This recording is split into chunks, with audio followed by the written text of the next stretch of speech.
Arrivé pour la deuxième fois en zone militaire de défense numéro 1, le chef du bureau de la coopération sécuritaire près l'ambassade des États-Unis d'Amérique au Congo, le commandant Joseph Wilhelm, a présenté ses civilités ce mercredi 24 avril 2024 au général de brigade commandant de la zone militaire de défense numéro 1, Jean Olesongo Ondai. Cette visite de courtoisie s'inscrit dans le cadre de la coopération sécuritaire dans tous les domaines, particulièrement le domaine maritime, et aussi la tenue dans quelques semaines de l'exercice multinational annuel au Bangami Express qui vise à renforcer les capacités des entités chargées de l'action de l'État en mer afin de lutter efficacement contre la piraterie maritime et les trafics de tout genre en mer. L'objet de notre visite, c'est une continuation de notre coopération sécuritaire dans tout domaine, particulièrement dans ces visites ici. Le point focal est le domaine maritime. Le fondamental, c'est la coopération qui est en train. Par exemple, notre exercice de Bangami Express dans 2 semaines ici à Pointe-Noire et d'autres endroits partout le côte Afrique. Mais aussi potentiellement pour la coopération d'avenir. Il convient de noter qu'au cours de leurs échanges, le commandant Joseph Wilhelm a présenté au commandant de zone 2 membres de son équipe de la délégation des forces navales américaines. Après le quartier général, la délégation a poursuivi sa visite au Cresmac et au port autonome de Pointe-Noire. Initiée par l'ONG Pratique, la 8e édition sur les techniques d'information et de la communication a eu lieu à Brazzaville le mardi 23 avril 2024 au Salon international de la technologie et de l'innovation de l'Afrique centrale sous le patronage du Premier ministre-chef du gouvernement Anatole Koliné Makosso. Ce présent de Luc Missidimbazi, promoteur de cette institution au chef du gouvernement, témoigne sa gratitude pour l'accompagnement des pouvoirs publics dans son ONG.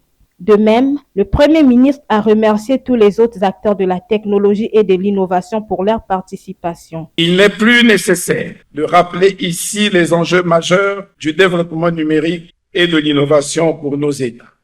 Je sais que vous mesurez l'ampleur de la tâche qui vous incombe et que pour cela, vous saurez offrir au public venu ici nombreux des échanges de qualité et productifs durant ce salon, de sorte que Brazzaville, qui abrite le Centre africain de recherche en intelligence artificielle, s'affirme comme berceau d'une plateforme structurée de ces agences qui portent la transformation numérique de nos États. Des dirigeants au salon devraient créer des conditions adéquates pour aider les jeunes à devenir indépendants en lui offrant des opportunités d'emploi, a déclaré le Premier ministre. J'aimerais adresser une mention particulière aux organisateurs d'avoir mis en place un dispositif d'incitation de la jeunesse créative et innovante à travers le prix de 10 millions de francs CFA du challenge Startup OSIAC.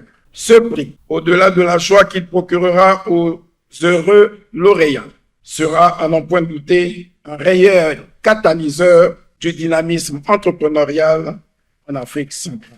Je profite donc de souhaiter une bonne chance à tous les participants à ce challenge. In fine, Anatole Koliné Makosso a fait la ronde des stands d'exposition afin de toucher du doigt les défis de la transformation numérique. Une opération de déclaration des conflits d'intérêts a été lancée au siège de la Haute Autorité de lutte contre la corruption, HALC, depuis le 16 avril 2024. On rappelle qu'un conflit d'intérêts est une situation dans laquelle une personne se trouve lorsqu'elle est chargée d'une fonction d'intérêt général et qui entre en concurrence avec des intérêts professionnels ou personnels. Pour ce faire, le Premier ministre, chef du gouvernement Anatole Koliné Makosso, s'est rendu à la HALC pour remettre sa déclaration. Et il exhorte d'ailleurs à tout citoyen de venir accomplir cet acte de déontologie publique. C'est un moment important pour nous de montrer à l'ensemble de notre peuple l'engagement du président de la République, l'engagement du gouvernement dans l'assainissement des mœurs politiques et économiques dans notre pays et d'inviter l'ensemble de nos compatriotes à investir des charges publiques, de venir accomplir ce devoir. Parce qu'on a toujours tendance à penser que cela n'est que le fait de hauts dirigeants. Non, c'est tout cadre investit des charges publiques, investit des missions de service public, qui devraient se mettre à l'abri de tout soupçon. De plus, le chef du gouvernement a rappelé les lois établies pour lutter contre la corruption et de permettre aux autorités de procéder à la déclaration de leur patrimoine. Il nous souviendra qu'en 2009, il avait été adopté une loi, la loi 5/2009 du 22 septembre 2009, sur la lutte contre la corruption, la concussion, la fraude et les infractions assimilées. Cette loi a été actualisée en 2022 par la loi 9/2022 du 11 mars 2022 sur la lutte contre la corruption. Il nous souviendra que en 2017, par la loi 10/2017 du 7 février 2017, il a été institué un code de transparence et de responsabilité dans la gestion des finances publiques. Il nous souviendra qu'en 2019, par la loi numéro 3 du 6 février 2019, il a été institué la Haute Autorité de lutte contre la corruption. Et par la loi numéro 4 de la même date, il a été pris la loi qui fait obligation à toutes les autorités élues ou nommées de procéder à la déclaration de leur patrimoine. Et tout ce corpus législatif a conduit à l'adoption du décret 2022-467 fixant les modalités de prévention et de gestion des conflits d'intérêts.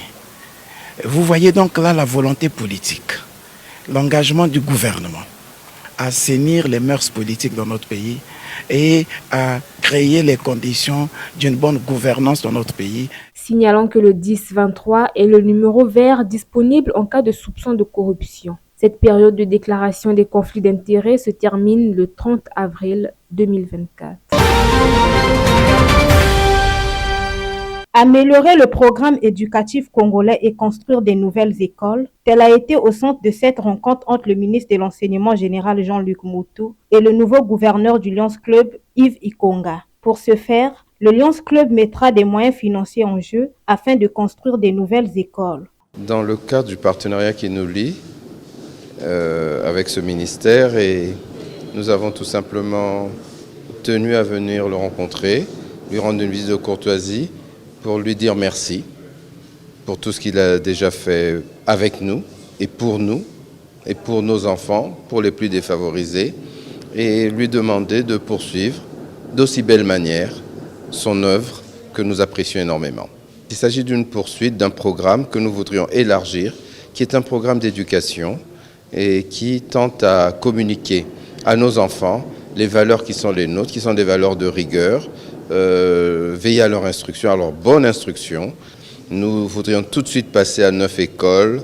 Nous sollicitons l'accompagnement du ministère et nous sommes certains, puisque la volonté du ministre est la même que la nôtre, nous allons y arriver. Yves Ikonga a souligné l'importance d'ajouter les modules d'éducation civique et citoyenne dans la formation des jeunes. Le gouverneur du Lions Club a aussi insisté sur la sensibilisation des élèves à la protection de l'environnement.